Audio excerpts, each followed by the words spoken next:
Bos, ni dokumen ni. Tak suruh. Asal nampak macam serabut Mana tak serabut ni, kerja melambak ni, tak siap lagi, pening kepala lah. Ambil ya, bos.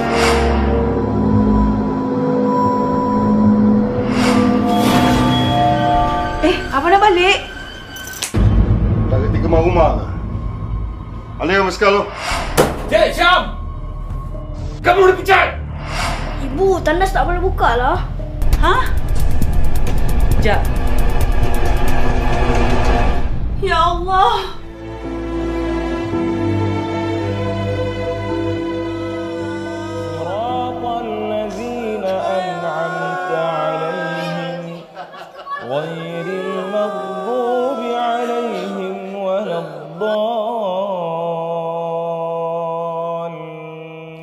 Dadah penghancur kebahagiaan. Jauhi dadah. Bismillahirrahmanirrahim. Assalamualaikum warahmatullahi taala wabarakatuh. Saya Dr. Rafidah Kastawi, kaunselor berdaftar. Ya, dah lihat, dah tonton video pendek tadi? Yes. Dalam segmen lebih baik cegah pada kali ini, saya akan membincangkan satu perkara yang saya kira penting berkaitan dengan apa yang berlaku dalam video tadi. Ya. Kalau cuba kita selami perasaannya berhadapan dengan situasi itu. Situasi si anak tadi dan juga isteri tadi. Bila buka pintu tandas, mendapati suami dan ayah terbaring atau terduduk dalam keadaan sudah tidak bernyawa akibat pengambilan dadah yang berlebihan. Ya. Itu antara salah satu daripada peristiwa-peristiwa yang boleh membawakan trauma kepada seseorang tu. Ya. Dan sebelum itu juga, kalau kita boleh recap ya kepada video yang kita tonton tadi, bagaimana keadaan ayah itu yang tertekan disebabkan pengurusan ataupun workload, ya, kerja-kerja yang ada di office, di pejabat yang tidak dapat diuruskan dengan baik, menjadikan satu tekanan kepada si ayah tadi. Dan pada masa yang sama, si ayah tadi menerima pujukan, ya, ataupun mungkin itu cadangan yang diberikan oleh salah seorang staff atau kaki tangan dia, ya, untuk mengambil sesuatu bagi menjadikan shortcut, mendapatkan jalan retas, jalan pendek ke arah penyelesaian masalah tadi. Hanya bermula kerana tidak dapat menguruskan tugasan-tugasan kerja yang melambak yang banyak, menjadikan si ayah tadi mengambil jalan pintas untuk menguruskan tekanan tadi hanya dengan mengambil dadah. Akibatnya, pada awalnya hanya dirasakan sebagai jalan untuk menguruskan apa keadaan yang sedang berlaku, tetapi menjadi satu ketagihan kepada si ayah tadi. Dan ketagihan ini mengundang kepada suatu perkara yang lebih buruk dalam kehidupannya.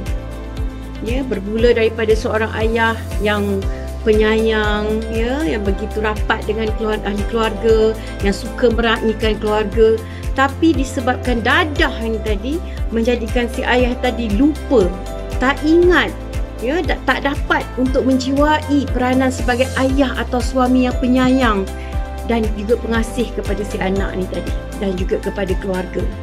Hanya kepada perkara-perkara kecil menjadikan si ayah tu boleh jadi marah. Jadi tidak langsung itu juga antara tanda-tanda, ya, ataupun simptom yang kita boleh nampak bila seseorang itu dalam ketagihan. Perkara yang remeh ataupun perkara yang selama ini tidak menjadikan sesuatu besar bagi mereka, tapi boleh menjadikan mereka cepat marah. Okey, dan mereka tidak selesa berada dalam suasana yang sebelum ini mereka berada, contohnya dalam keluarga. Rasa lemas dengan keadaan tersebut. Okey, dan pada masa yang sama mencari jalan pintas bagaimana untuk lepas daripada semua permasalahan ini. Dan akhirnya si ayah tadi dibuang kerja dan itu semakin memberi tekanan kepada diri si ayah. Dan bila keadaan ini berlaku, kebergantungan kepada najis dadah tadi menjadikan Si ayah tadi lupa akan peranan dan tanggungjawab, ya, kerana terlalu taksub ataupun terlalu bergantung kepada dadah tadi. Yang akhirnya ibu ataupun isteri dan anak menjumpai si ayah itu berada dalam tandas dalam keadaan tidak sedarkan diri dan akhirnya membawa kematian. Pasti sahabat-sahabat semua, tuan-tuan dan puan-puan, kalau kita meletakkan diri kita sebagai seorang anak atau sebagai seorang isteri, pastinya itu menjadi suatu trauma kepada kita. Melihat orang yang kita sayang, melihat orang yang tempat kita bergantung hilang begitu saja disebabkan najis dadah ini. Ya, jadi dadah ini penghancur kebahagiaan. Ya, yang pergi mungkin dah terpergi, maksudnya telah pun habis, ya, tugasannya di dunia ini. Tetapi bagi anak dan juga isteri yang ditinggalkan, dia menjadi berbekas, ya, berbekas dari segi perasaan dan juga kenangan-kenangan yang tak berapa seronok, ya, dalam hubungan sebagai antara seorang anak dan juga ayah, antara seorang suami dengan seorang isteri. Okay.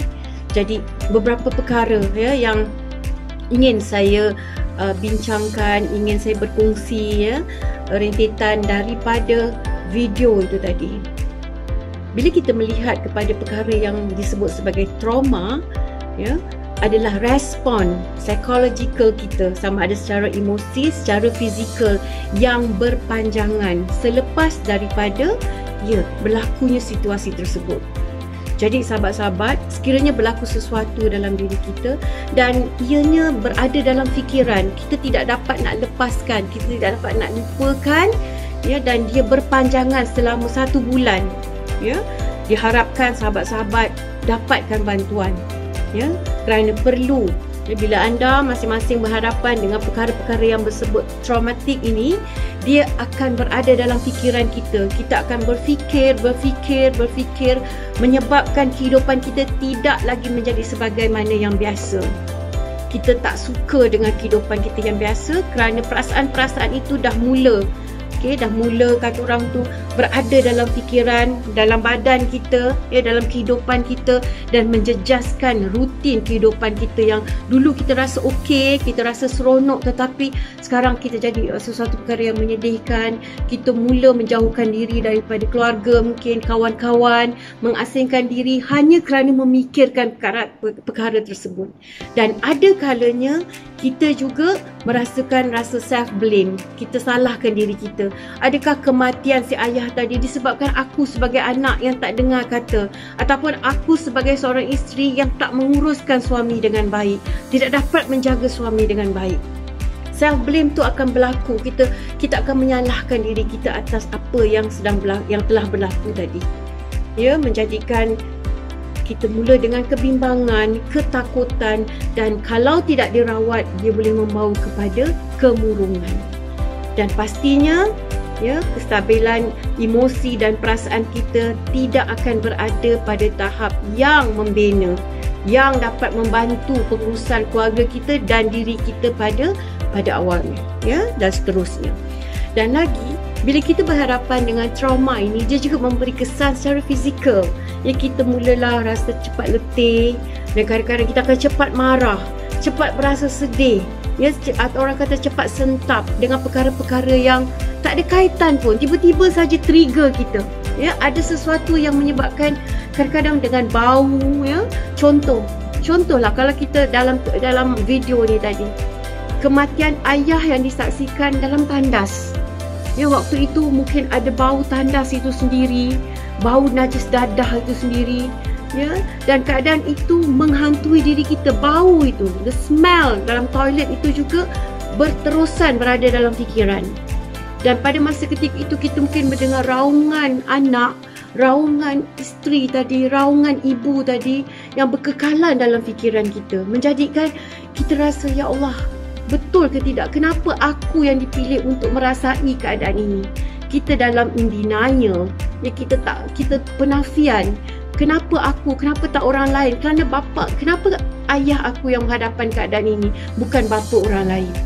Okey, dan keadaan itu berterusan akan menyebabkan kita mudah untuk marah, ya, kita mula hilang rasa selera makan kita, ya, kita tak seronok untuk bergaul, kita tak suka melakukan perkara-perkara yang sebelum ini kita rasa seronok, tapi dia sangat tidak menyeronokkan. Jadi bila keadaan itu berlaku, sahabat-sahabat semua dan sesiapa yang sedang menonton video ini, saya mengharapkan mohon untuk mendapatkan bantuan, mohon untuk mendapatkan pertolongan dari mereka yang profesional. Ya, bertemulah dengan doktor, untuk bertemu dengan psikiatrik, ya, ataupun kaunselor anda atau psikologis anda untuk mendapatkan rawatan, ya, kerana ini penting supaya dia tidak, kata orang tu, menjadi satu perkara yang menjejaskan kehidupan anda pada masa akan datang. Tips yang seterusnya, sekiranya, ya, dalam keadaan tersebut, ya, kita masih lagi tidak ada kekuatan untuk berkongsi dan sebagainya, apa yang saya nak sarankan, ya, tuan-tuan dan puan-puan yang berhadapan dengan trauma ini, bila sesuatu perkara trigger anda, ya, bila sesuatu perkara trigger anda, kita betulkan pernafasan kita. Okay, tarik nafas, relax sekejap, cari tempat. Kadang-kadang perkara yang boleh trigger kita tu tak menentu. Kalau di rumah mungkin kita rasa selamat, tetapi kalau kita di halayak mungkin tidak berapa sesuai, kan. Kita tiba-tiba kita akan stop, kita akan berhenti kerana ada sesuatu perkara yang trigger kita untuk kembali kepada pada momen itu, pada kenangan itu, pada perasaan itu. So, kalau apa anda lihat yang contohnya anda di bilik, ya, ada kertas, surat khabar dan sebagainya, bila keadaan itu berlaku, tarik nafas dan anda renyukkan kertas tadi. Ya, contohnya ada kertas macam saya di depan ini, ya, koyakkan dia, tarik nafas, ya, dan anda betulkan pernafasan kita. Tarik nafas dan lepaskan. Okey, tarik nafas sambil kita menggenggam. Menggenggam ni tujuannya seolah-olah kita mendapat satu kekuatan. Ya, kita nak dapatkan kekuatan selepas kita melepaskan apa yang kita rasa waktu itu. Okey, bila anda dah rasa selesa, anda dah rasa tenang sedikit, kalau katalah keadaan itu mungkin anda ada di depan, macam contohnya saya di depannya ada kertas, ya, kita boleh luahkan ataupun lepaskan perasaan itu. Contohnya kita ambil lah apa-apa kertas dan kita just contengkan. Bila anda contengkan ini, kita sama-sama pada masa yang sama tarik nafas, betulkan. Contengan ini seolah-olah selari dengan pernafasan kita, dengan apa yang kita rasa. Kalau ketika itu kita rasa macam takut, kita rasa marah, kita rasa sedih, you just go with the flow. Ya, anda rasakan perasaan itu untuk dilepaskan. Ya, perasaan-perasaan kesedihan, kemarahan itu, ya, untuk anda lepaskan. Contengkan saja pada kertas begini. Ya, selepas anda koyak-koyakkan kertas ataupun anda berpeluang untuk, ya, untuk koyakkan dia, just tarik nafas dan kertas, ya, anda koyakkan saja. Koyak dalam arti mana rhythm perasaan itu, rentak perasaan itu. Kalau waktu itu betul-betul dalam keadaan marah dan sebagainya, dikoyak, ya, ikut apa yang anda rasa. Kalau ketika itu anda rasa sedih, just pegang kertas ini dan renyuk-renyukkan dia, tarik nafas dan selawat, ya, ataupun balik semula kepada ketika di mana anda berada itu. Okey, supaya ketara sedar kita sedang berada, contohnya anda sedang duduk sekarang, anda sedang berbaring, anda sekarang berada di mall contohnya atau di rumah, tarik nafas dan relaxkan keadaan itu. Okey, itu antara tips yang boleh saya kongsikan bila kita berhadapan dengan sesuatu perkara yang memberikan trauma kepada diri kita dan seterusnya dia seolah-olah mengganggu kehidupan kita. Dan jangan biarkan keadaan itu sedemikian rupa, ya. Anda perlu mendapatkan bantuan untuk kehidupan anda, menjalani kehidupan yang lebih baik lagi pada masa akan datang. Jadi, saya sampai di sini dulu. Dadah penghancur kebahagiaan dalam slot Lebih Baik Cegah. Assalamualaikum warahmatullahi taala wabarakatuh. Bye.